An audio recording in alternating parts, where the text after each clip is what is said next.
Hello there, and welcome to this week's edition of Creative Critique, in which my mission, should I choose to accept it, is to do a very, very professional review of Mission Impossible Rogue Nation. couldn't help putting that little line there, let's face it. Everyone else is going to be using it, so why not? Thought I'd have a go with it as well. So yeah, my theatrically released film of this week is Mission Impossible Rogue Nation. And I will quickly point out that this is a special, and it's in particular a Tom Cruise special. So it's an actor's special this week. Obviously, with that being the theatrically released film, I've also included a classic, what I deem to be a classic Tom Cruise film, which we'll get into later on. But first of all, yep, here we have is Mission Impossible Rogue Nation. And I myself, I have watched all the Mission Impossible films. Each has its own degree of quality and things are positives and negatives. I'm not the biggest massive fan of all of them. So prior to going seeing this film in the cinema, I was quite excited about going seeing this film from the trailers, because there was some scenes in the trailers that just looked truly phenomenal, and it just got the sort of stuff that you should be on the edge of your seat in the cinema with. And I'm glad I wasn't disappointed. Because I think the first Mission Impossible was really good, very entertaining, popcorn blockbuster. The second is yeah, I'm not a big fan of the second. The third is kind of it's quite a decent enough generic action film with a couple maybe decent set pieces. But the fourth, for me, the most recent, the one before this one, the Ghost Protocol, the Brad Bird directed one, I actually think was the best one of the whole series, and that's saying something considering that's the fourth film in the series, and it managed to get to that sort of number. So, but the set pieces in that film were truly phenomenal. That running away from the dust storm, climbing the tallest building in the world, Tom Cruise. That's exactly what Mission Impossible is all about. The impossible nature of certain missions or activities or feats of superhero-ness, or if you will, of one man. And that is continued here with Rogue Nation. And it completely starts as it means to go on, because the opening the opening scene in the film is that infamous, now I think it's an infamous scene from the trailer, where Tom Cruise he's run across the wing of a plane, he's trying to get into this plane, the door's locked, he's holding on to the door, it's about to take off, and he's telling Simon Pegg's character Benji, get me in this plane. And slowly but surely you see the plane take off with Tom Cruise on this plane.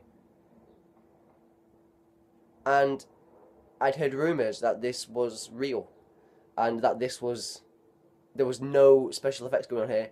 That was Tom Cruise attached to that plane as it was taking off. And having read into it even more, it is true.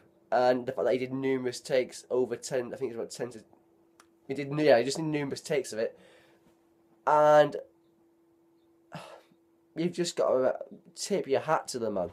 You've just got to tip your hat to the man, because I know age shouldn't come into this at all, but Tom Cruise is 52.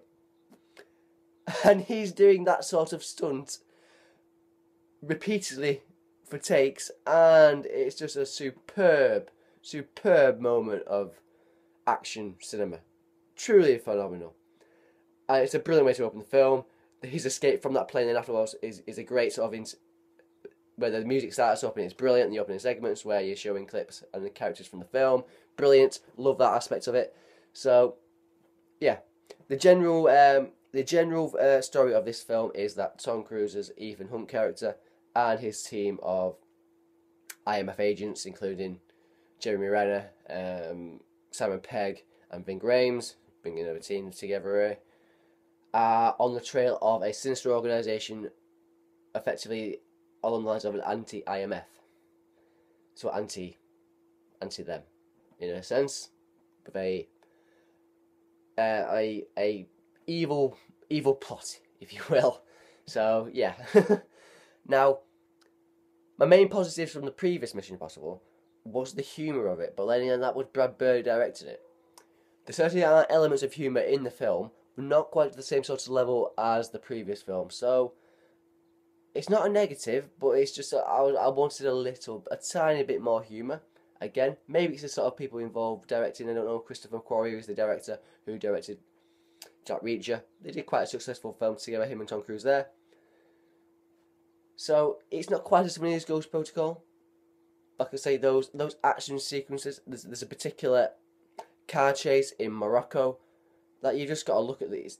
It's just you shouldn't say choreographed, but it's a fantastically choreographed car chase. The stuff you're seeing in it is like, this is all real, isn't it? There's no trick. Well, if there is trick photography, it tricked me because I was looking at it thinking, this is all real. This is all real, and from that aspect, that is what makes it so appealing. Is that sort of nature of the film, and that sort of the nature of the beast, if you will. So, in terms of other than those sort of two, there's another bit where Ethan Hunt's character has to dive into like this tank to. It's like a security tank, but it's filled with water, and he has to hold his breath for a long time. And sorry, I'm getting my words here mixed up here. That's another really good set piece, and apparently that was done in one take. I've read that, so I hope that's right. But I've read that it's done in one take, so that was another quite good feat of action cinema. Some of the dialogue leaves a little bit to be desired. I'm not gonna lie, it's not all perfect. There's some sort of that could have been tweaked a bit better to be not so predictable.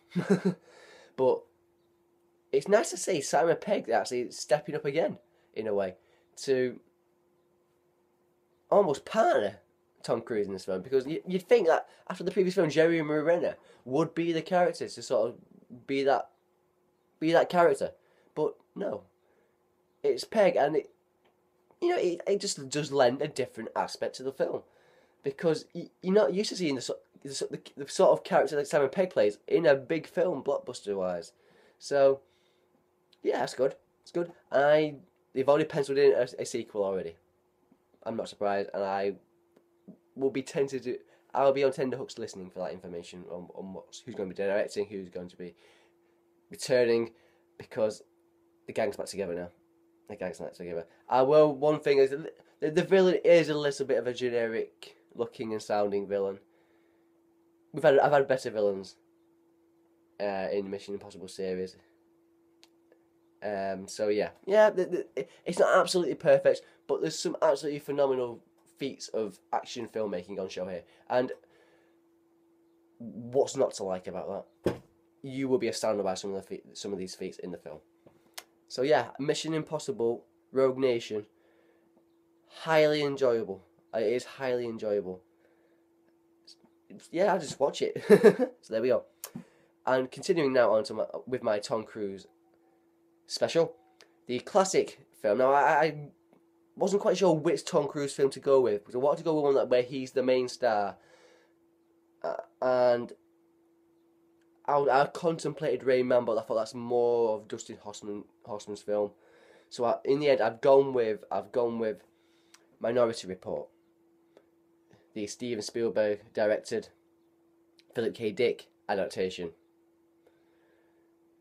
and the film is set in a world where there are these three psychics who are able to accurately predict murders, so they can prevent murders from happening. What is effectively happening is that they want to branch this aspect of the technology nationwide rather than beyond the city. So lots of government. So Colin Farrell's government agent is coming in. Government legal law agent comes in to sort of have a look and see if it's all legit and whether it can be spread out nationwide, if you will. That technology, but you get me.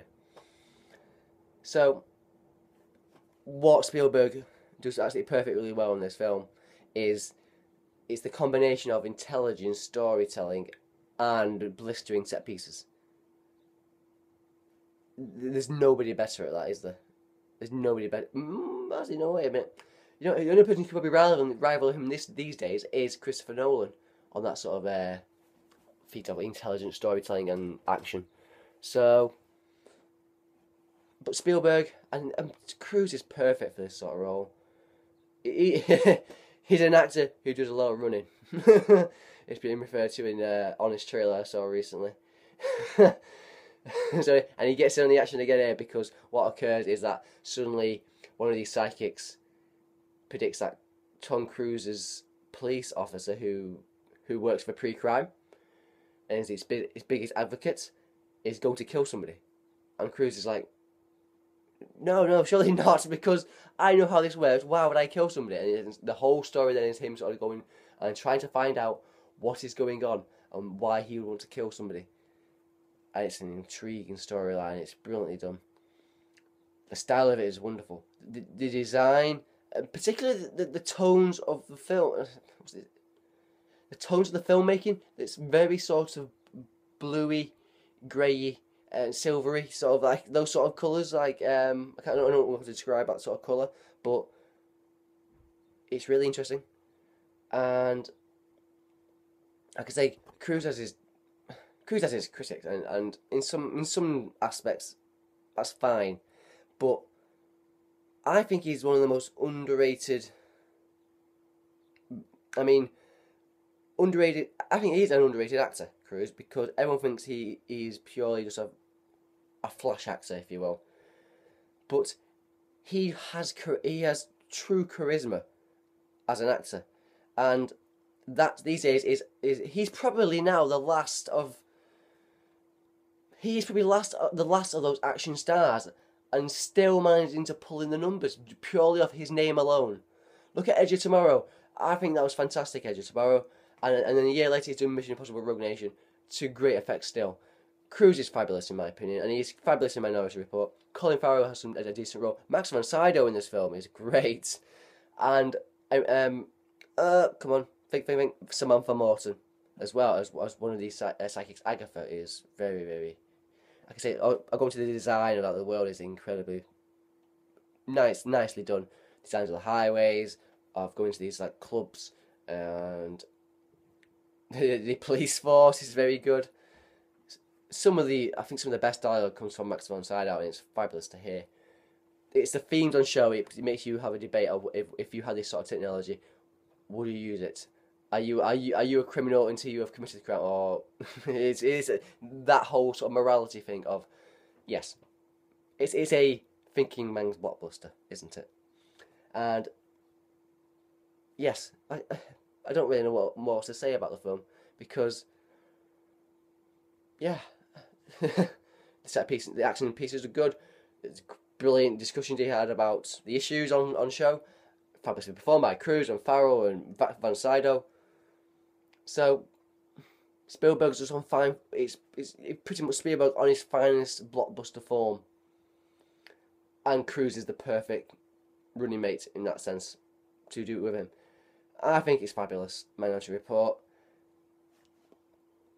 There probably is little bits of it that I've dated in not in look, no, little bits in look, but I don't care if it's dated. Because once you see that the first time around, you're in that moment, and it shouldn't affect. I'm just talking crap now, aren't I? I just went off a bit of a tangent there, didn't really work. Yeah, there we go.